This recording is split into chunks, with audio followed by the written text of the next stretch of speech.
こんにちは。大学生をしながら編み物作家をしているチーズです。今日はちょっといっぱい写ってると思うんですけど、靴下サマーソックスを作ってて今で、その紹介と、実はこれオリジナルのパターンなんですけど、それをちょっと今改良中でパターン書こうとしてるとこで、ちょっと前の動画でチャンネル登録者が100人突破した記念でライブ配信したいって言ってたと思うんですが、それがちょっとできないかもしれなくて、今現在の状況的に。なので代わりにこれが今改良版で作ってるものなんですが、この甲の部分が空いてるサマーソックスのパターンをリリースしたらいいかなと思って今考えてます。でこれのお話も後でするんですが、今日はまず先週実家で撮影してて、でちょっと西日がねすごい当たってて、部屋の中が結構白っぽいというよりかはオレンジっぽい感じの、背景になってしまっていて、先週お見せしたものたちがあんまり綺麗に色が映らなかったので、まずこっちの色を見てほしくて紹介しようと思います。で、今日は良さそうですね。で、これが今映ってる靴下がクワモドキっていう植物で染めた靴下、毛糸で靴下を作りました。で、奥に見えてるこの黄色っぽい毛糸の部分は、アルミ媒染で焙煎してて、でこっちの手前の靴下のここの部分は、同じくクワモドキなんですけど、焙煎方法が違って銅焙煎っていう方法で焙煎しています。でこんなに同じ植物でも色が全然違うっていうのを見てほしかったんですが、ちょっと先週はうまくいかなかったので、ちょっと今週引き続きですが紹介させていただきました。でいろんな方にこの靴下もリアルで見ていただいたんですが、もうちょっと目数を減らしてもいいかもしれないっていうご指摘をいただいたので、ちょっと次同じ生地糸で作るときは目数減らして作ってみたらいいかなって思いました。で履き心地結構いいんですけど、やっぱりもうちょっと締め付けがあってもいいかなって私もその後思ったので、やっぱりもう少し考えなきゃいけなかったなって思いました。毛糸自体もそんなに中細ではあるんですが、オパールとか KFS ほど細くはなかったので、もうちょっと考えればよかったなって思いました。で、そうだな、他の方が編まれてる靴下って結構足首よりも上までなんか結構長く編まれる方多いと思うんですが、私はあんまり長い靴下得意じゃなくて、っていうのも足があんまり細くないので、ショートソックスの方が好きで、こういう形で履き口のところはあんまり長くしないで編んでいます。どの靴下もそうなんですけど、私はショートソックスの方が好きなので、こんな感じで短くギリギリまで攻めて作ってます。で、あとパターンは前回の動画で紹介したかと思うので省きますが、あとは何だろうな、色落ちは先週も話したかもしれないんですが、色落ち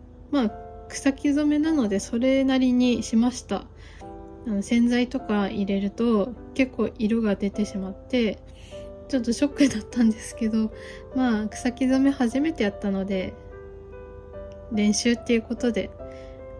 見なかったことにしようかなと思います。でも色落ちした割には結構色残ってて、あとは日焼けしないように暗いところで保管して、でイベントに持ってったりとか、いろんな方に見てもらえたらいいかなって思ってます。ということで、ちょっと先週色がちゃんと映らなかったんですが、今週はちゃんと、そうですね、それなりに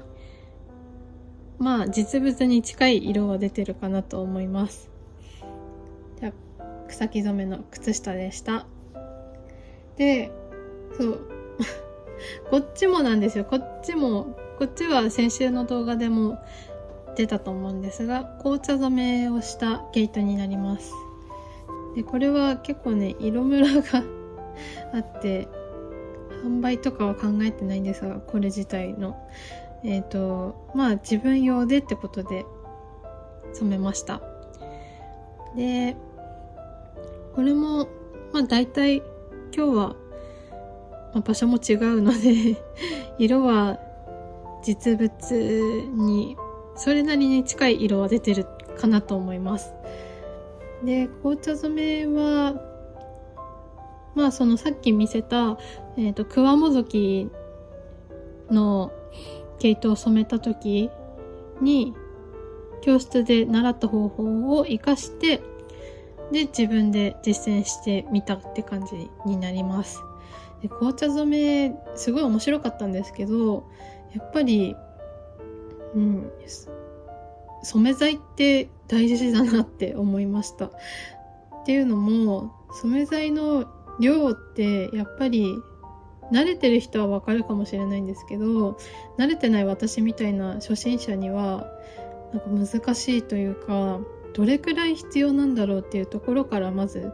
考えなきゃいけなくて、で紅茶のパックを何個入れたかな、10個以上入れて、それでこの色なんですよ。もっと濃くなるかと思ってたんですが、そうでもなく、で色ムラも結構あるし、本当に難しいなって思いました。なので今後も草木染めはどんどん勉強していこうかなって思います。で次は自分でやるとき何でやろうかなって考えてるんですが、次は植物採集してきて、それで染められたらいいなって思ってます。今の時期無難なのは板取りとかですかね。その辺にあるし近所にもたくさんあるので探せばねあるので、それで染めてみたいかなって思ってます。また草木染めしたらこうやってご紹介するかと思うので、そうだな、また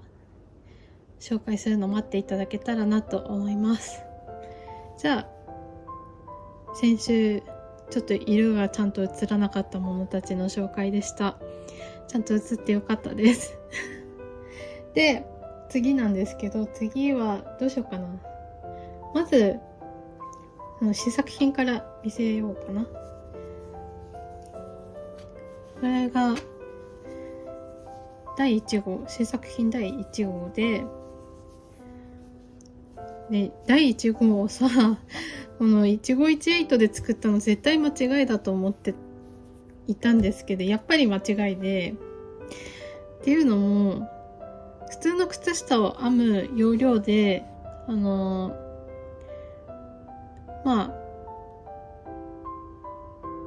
お手本にしたパターンがあるんですけど、そのパターン通りに甲側は編まないで伏せて、それでどんどん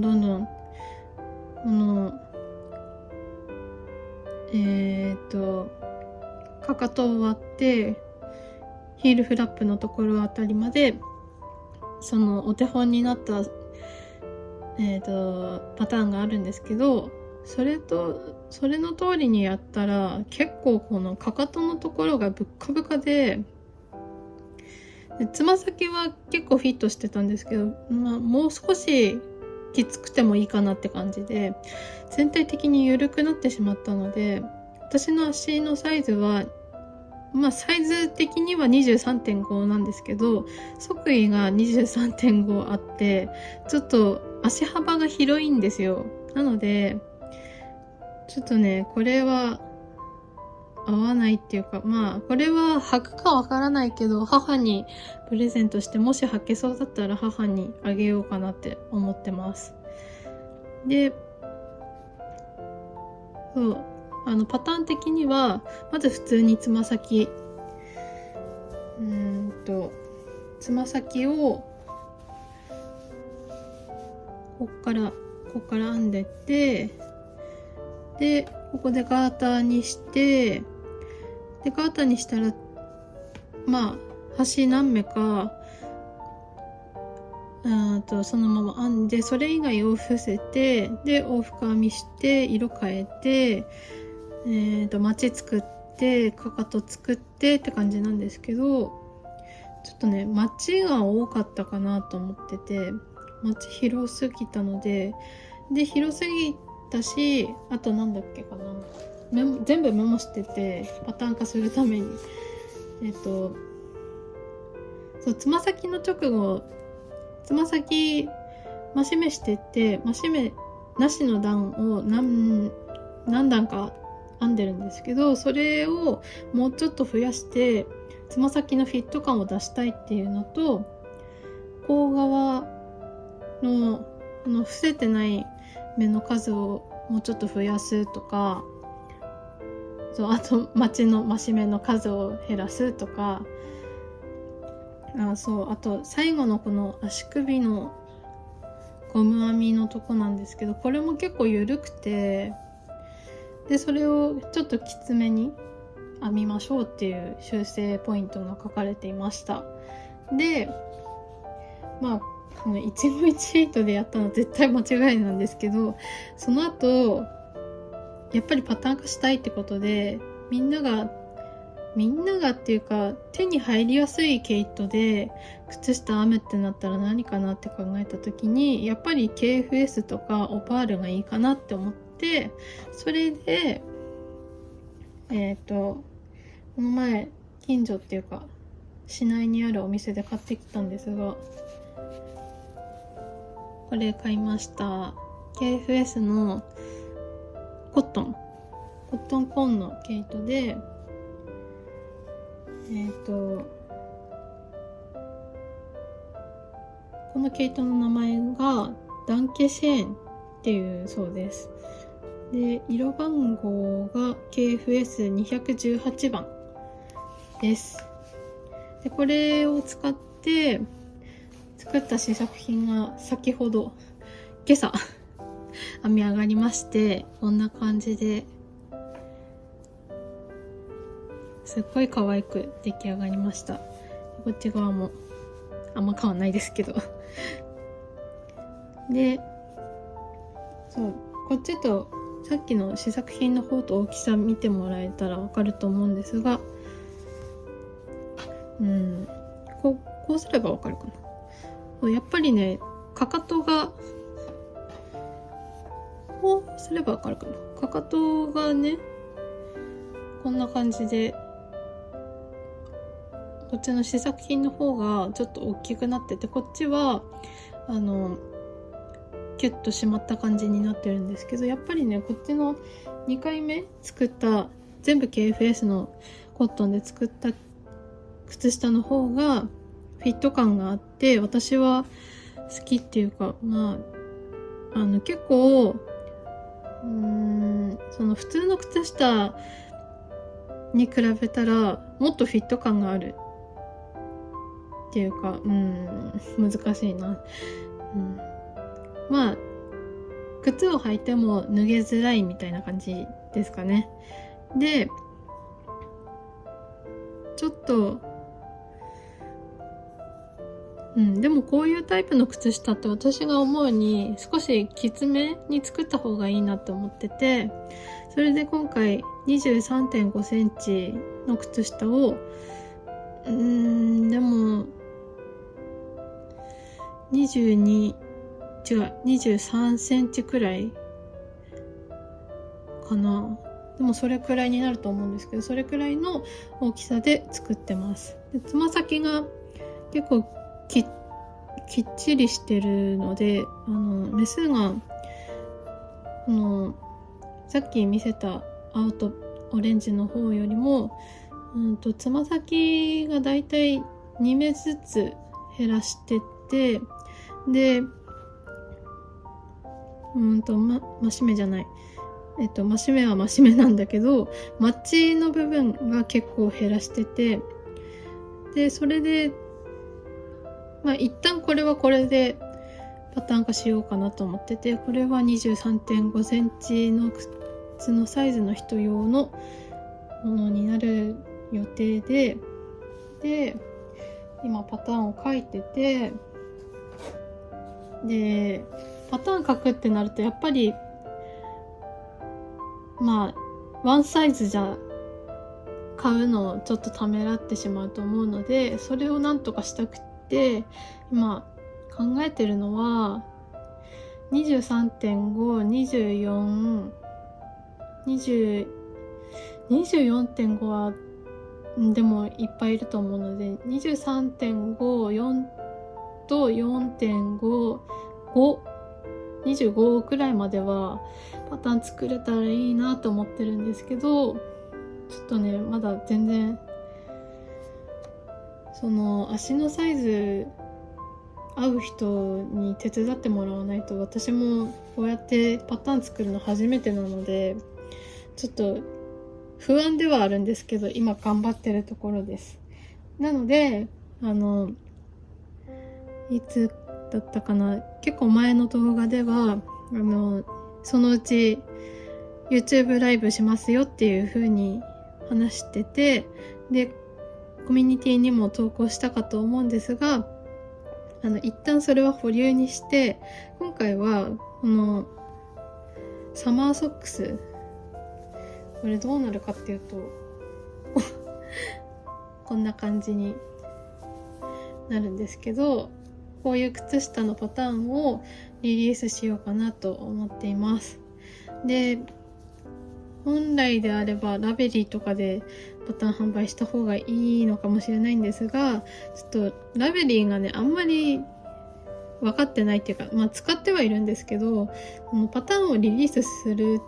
ためにどんなことをしたらいいかとかそういうのも分かんないですし、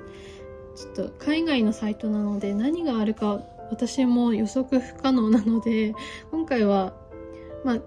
一旦ラベリーではなくミンネとかで販売したらいいかなって考えてて、もしラベリー以外でこのサイトこのアプリで販売してほしいですっていうのがあれば言っていただけたら検討しますので、何かいい案があれば教えてください。でこのパターンの一番不思議なところってここの履き口のゴム編みのところだと思うんですけど、これもちゃんとやり方があってそんなに難しくないので、靴下編める方なら多分誰でもできると思うので、これもぜひ挑戦してみてほしいですし、これが履き口の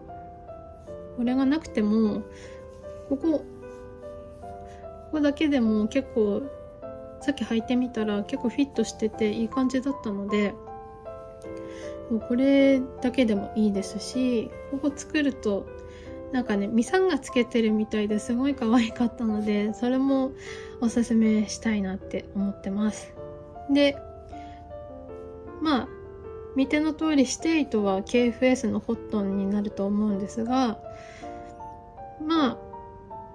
自分で目数とか調整したり、あとは編みながら履きながらができる人は自分のサイズに合わせて調整することもできますし、自由に作っていただけたらいいかなと思ってるので、完成したらまたご報告しますのでよろしくお願いします。で最後に今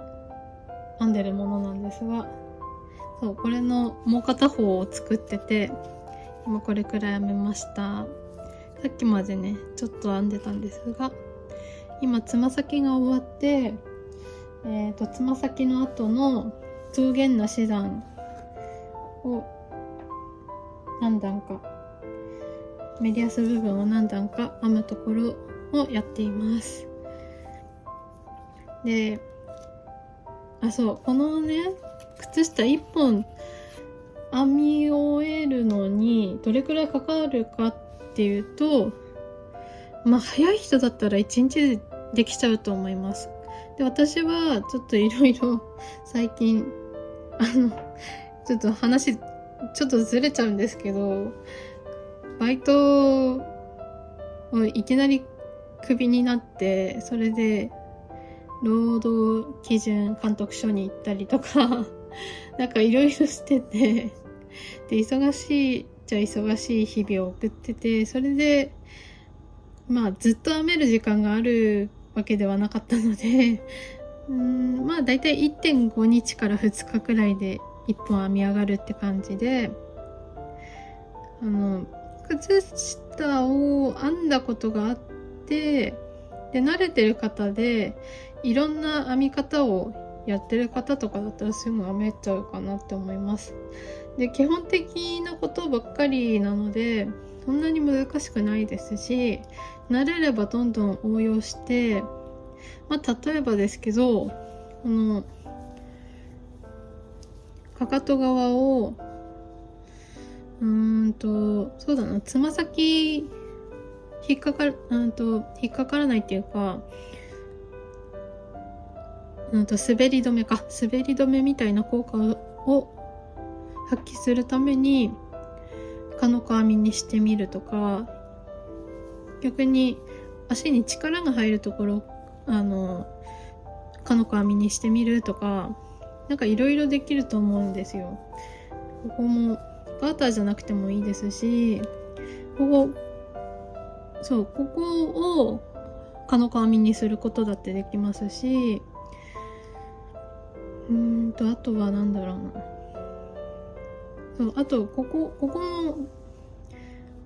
の甲側ちょっと残してある部分も、メリアスじゃなくてもガーターでもかのこでも何でもいいですし、でかかとはかかとでいろんな編み方あると思うんですけど、ゆるい靴下にしたければゆるいかかとの作り方でもできますし、で私みたいにギチギチっていうか靴のサイズよりちょっと小さめで作って足にキュッとフィットするようなものを作りたければ、私がやってるやり方でかかとをやっても、編んでもらえればいいと思いますし、そう靴下も最近知ったんですけど、いろんな編み方あるじゃないですか。だから同じパターンでもいろんな技法を使った編み方があっていいと思うので、私のパターンはどっか工夫をしてみたりとか、あとはここちょっと変えたよとか、そういうのも全然大丈夫なので、ぜひパターンリリースした時は編んでみていただけたらいいかなと思います。で、価格は今ちょっと調整中で、ミンネにパターンを置けるのかどうかっていう問題もまだ全然調べてなくてダメならダメでノートとかいろいろあると思うので、そっちの媒体でもいいかなって思ってますし、ミンネで無形物を販売していいかどうかみたいなのを後で調べてみなきゃいけないんですが、そうやって今パターンを作ったり、どこで販売するか考えたりいろいろしてますなので結構今週、先週イベント行ったりとかで、自宅に帰ってきていろいろして、ローキ行って、あと編み会とかも行ったり、だから大学の勉強全然してなくて、実は今週なので、これ終わったら大学の勉強しなきゃいけないんですが、まあ編み物もそれなりにちょこちょこやっていこうと思うので、まあ来週も何かしら、来週までにパターンできてるかなパターンができてたらね、すぐテストニット誰かにお願いしてとかってできるんですけど、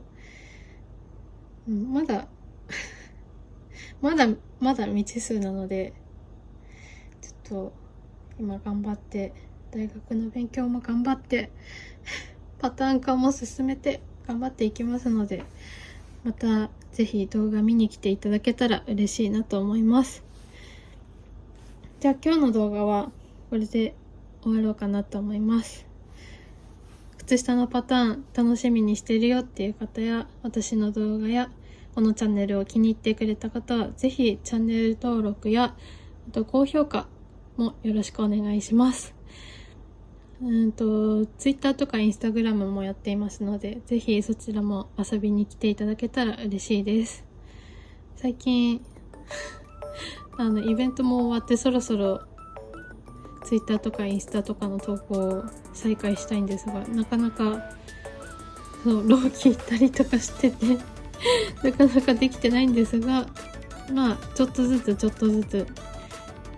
投稿も再開していこうと思っているので、ぜひそちらもご覧ください。ではまた次の動画でお会いできることを楽しみにしています。またね。